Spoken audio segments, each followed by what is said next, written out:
¿qué programas sociales el gobierno de Andrés Manuel López Obrador, desde su llegada y hasta este momento, qué programas sociales están dedicados exclusivamente al tema migratorio? O sea, ahorita me comentó, considero yo que como por encima algunos o algunas formas que tienen ciertos estados de atender las circunstancias, pero en sí un programa social que esté dedicado y con un fondo especificado para los migrantes, ¿hay este tipo de cosas? O porque, bueno, así lo entendí yo, como si hubiera un cierto desorden en cuanto a cómo se va a apoyar a los migrantes, pero dentro de ese desorden hay unas buenas intenciones y por eso de alguna manera se les apoya, porque hay organizaciones, pero desde el gobierno esa organización existe, hay un programa social o programas sociales que estén dedicados, o sea, gente especialista dedicada a trabajar específicamente el tema migratorio. Sí, mira, a ver, como programas sociales como tales, no te podría nombrar. Yo te podría nombrar acciones de políticas, ¿sí? Que no se los vamos a dar que sean del gobierno actual de López Obrador, sino se les ha seguido dando continuidad, ¿sí? Porque son programas que han eh, empezado desde hace muchos años y lo que se ha ido tratando es que se formalicen o que se les pueda ir dando un poco más de apoyo. A ver. En cambio, hay otros que se han ido quedando en el olvido, ¿no? Hay cosas muy interesantes que eran del gobierno que se han ido quedando un poco en el olvido.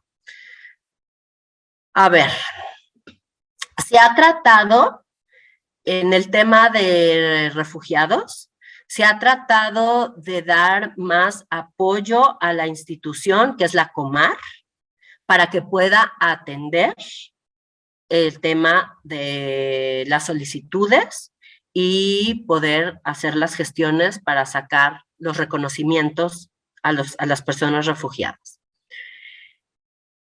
La Comar es una institución que era muy chiquitita y tenía solamente oficinas en poquitos espacios, en pocos estados de la República. Cuando lo que se ha logrado en el gobierno es que se le ha dado entrada a organizaciones internacionales de cooperación internacional, como la Organización Internacional de las Migraciones, la OIM, y la ACNUR, que es el Alto Comisionado para la Atención a los Refugiados de las Naciones Unidas. O sea, de alguna manera delegar esa responsabilidad. A ver, ¿es delegar? Hijo, es que aquí es un arma de doble filo. Porque, o sea, el gobierno les da entrada, ¿no?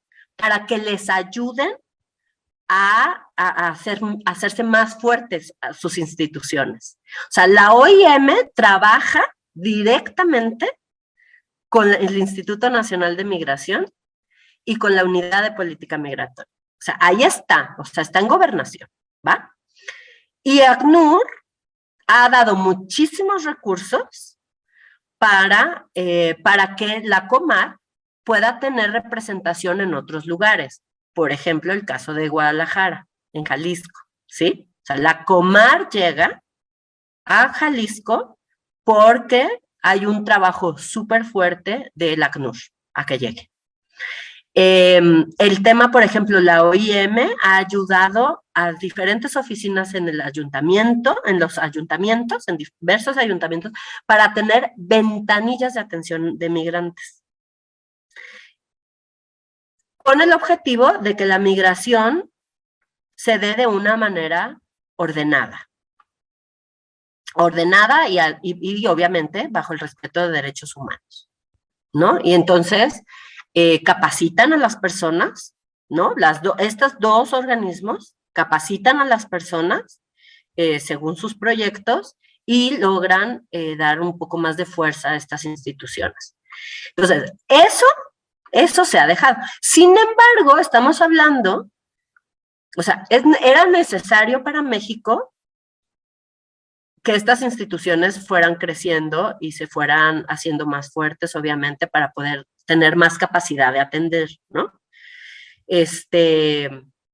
Y eso también es darle entrada de una manera a Estados Unidos, ¿no? Porque pues al fin y al cabo son organizaciones que vienen de Naciones Unidas y que además ayudan para que en México se queden de manera ordenada, ¿no? Y por eso se les está dando a tantas personas refugio en México, porque además son personas que en principio ya no llegarían a Estados Unidos, ¿no?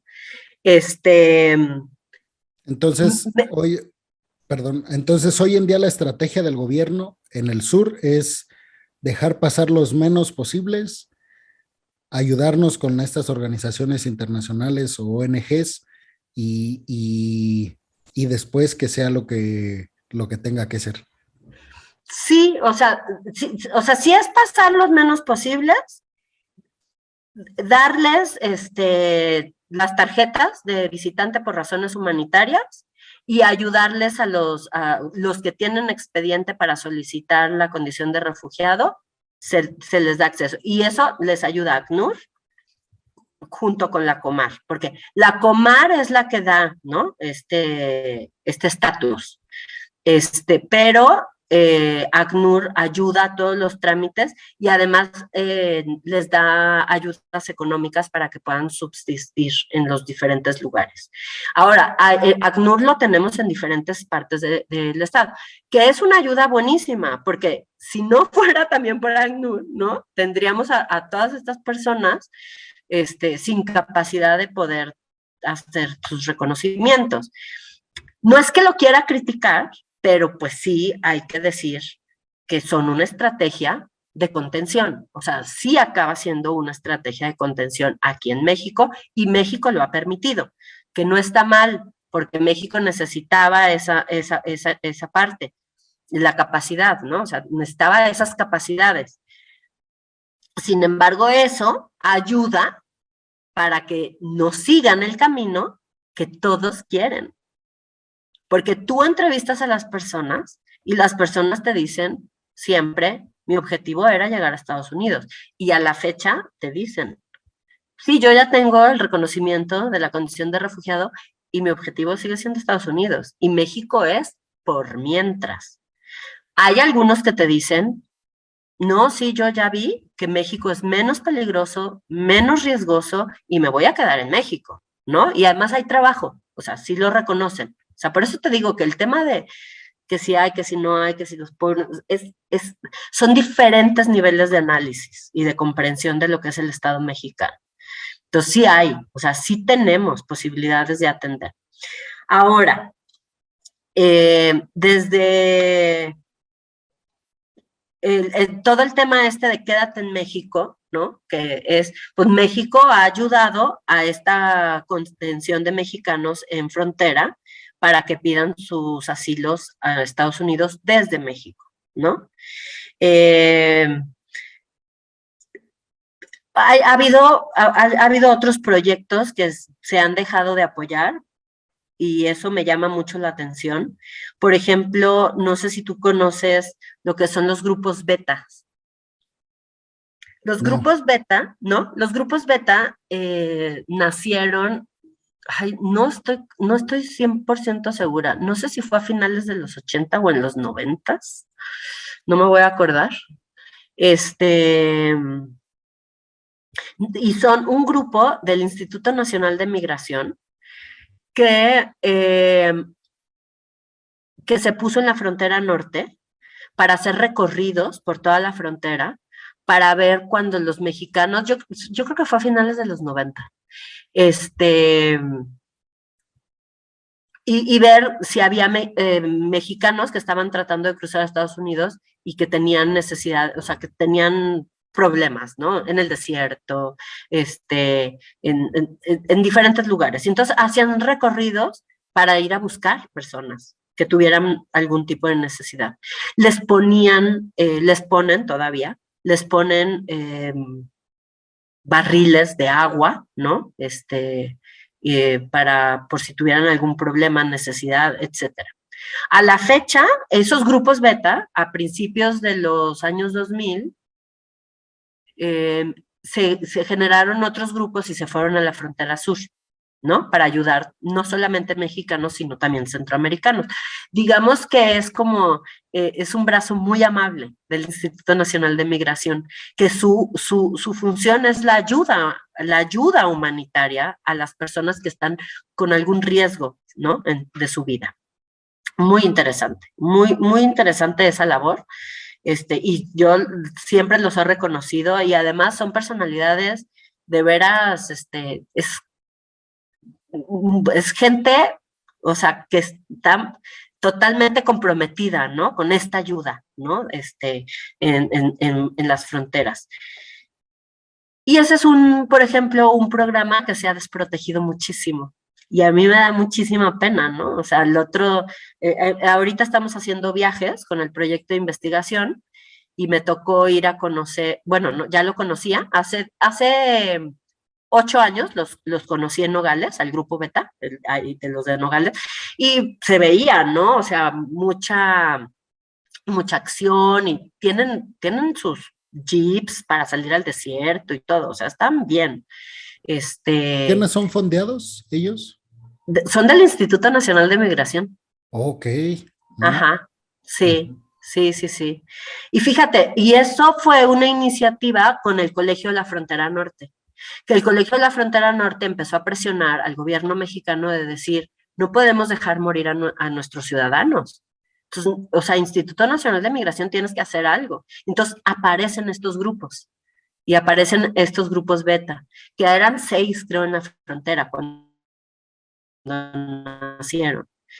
Primero Tijuana, luego se fueron recorriendo a otros lugares. Y ahorita que fui, ¿no? Hace un mes que fui a Nogales otra vez, pues me encontré que hay una persona que hace recorridos, nada más, ¿no? O sea, se han venido para abajo, y es una pena, porque a mí me parece que es una ayuda y un apoyo indispensable. Y que es muy difícil, que solamente con recursos, porque necesitas jeeps, necesitas gente preparada en dar primeros auxilios, o sea, necesitas cierta tecnología, ¿no? Y preparación humana, que la sociedad civil es bien complicada que lo haga. Hay algunos grupos en frontera, en Estados Unidos, que hacen esos recorridos buscando personas. Sin embargo, esas son muy vulnerables, porque las organizaciones de sociedad civil pues ni tienen los recursos, ¿no? No tienen tantos recursos como podrían tener una organización de gobierno, y también son amenazados mucho más por crimen organizado, que si eres de gobierno, ¿no? Pues no vas a estar tan amenazado, tanto. Entonces, por ejemplo, esa es una iniciativa de hace muchos años que se ha dejado, pues, irse para abajo, y es una pena.